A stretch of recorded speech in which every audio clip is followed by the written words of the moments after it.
Hello there, dear friends, and welcome once again to the Relaxed Fantasy Review.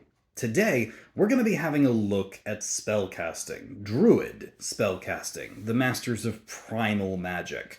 And specifically, we're going to be having a look at their first level spells. Since Druids are full casters, they get their first level spells straight away at level 1.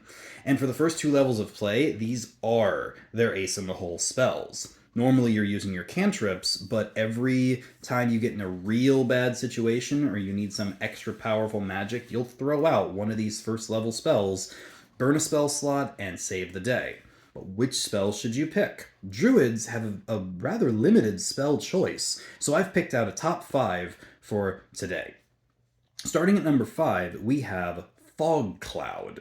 Fog Cloud is a concentration spell. You cast it, you can do it within 120 feet, so it's got a bit of a range. And it creates a 20-foot radius area of heavy obscurement, literally summoning thick fog. This doesn't sound super impressive until you understand that a lot of things that in the game require line of sight. Attacks, spells. There's a lot of effects that mean that people have to be able to see you. Fog Cloud is essentially a smoke grenade, but you can use it both on yourself to get away from things or to hide, or you can use it on your enemies. You cast it around them, suddenly they can't see you.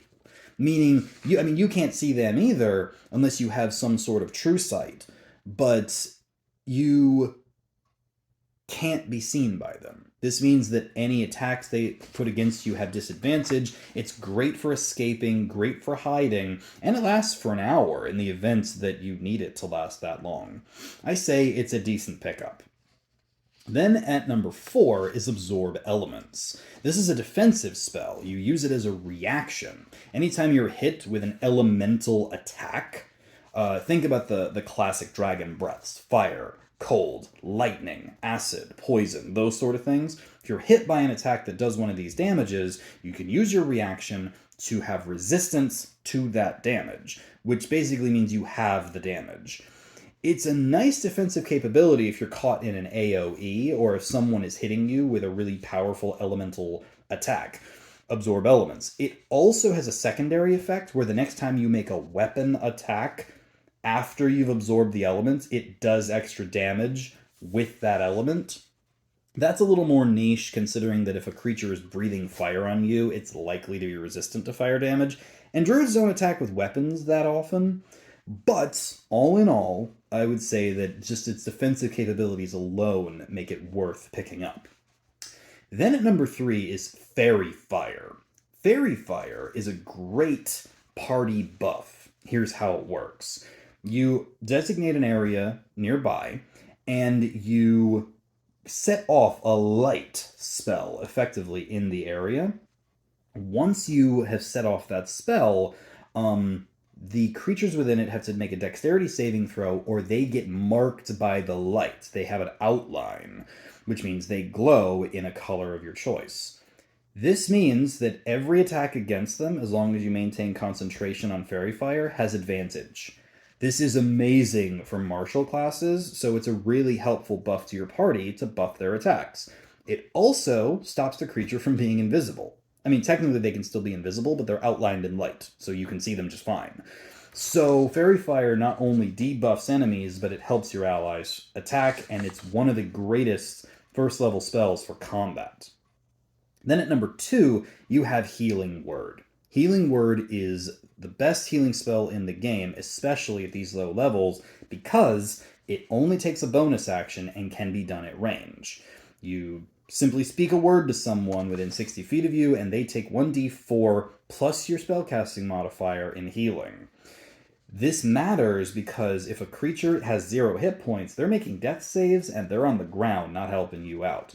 You use your bonus action to Healing Word them, and they are up. They are back in the fight and are not in immediate danger.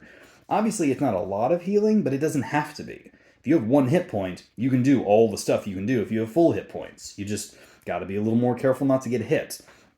It's a very, very powerful ability, and anyone who can take Healing Word should. Why is it not number 1? Because druids have a special spell, Goodberry. Only druids can take this spell. And the Good Berry spell allows them to create 10 berries in their hand magically. These berries last for 24 hours. You can feed the berry to someone, and they regain a hit point. So immediately you're already healing someone. If someone's unconscious, you can force feed it to them, and they get a hit point back, which isn't as much as Healing Word, but it's, again, enough to get them up. And it has another feature. It can absolutely break survival games because a single good berry is all the food you need for an entire day. This is why the berries only last 24 hours. If you eat them after that, they're still berries, they're just not magical. But it means that you can forego hunting or foraging or even buying food. If you have good berry, you can just eat. And you have all the food you need for the entire party because it makes 10 berries. Feed 4 or 5 to your party to make sure everyone's fed, save the other 4 or 5 for emergency healing, and you have yourself one heck of a spell. And I think every druid should take this one. This has been the Relaxed Fantasy Review. If you enjoyed the video, please like and subscribe down below, and keep your eyes peeled for more spellcasting reviews coming down the line soon. Have a good one, my friends.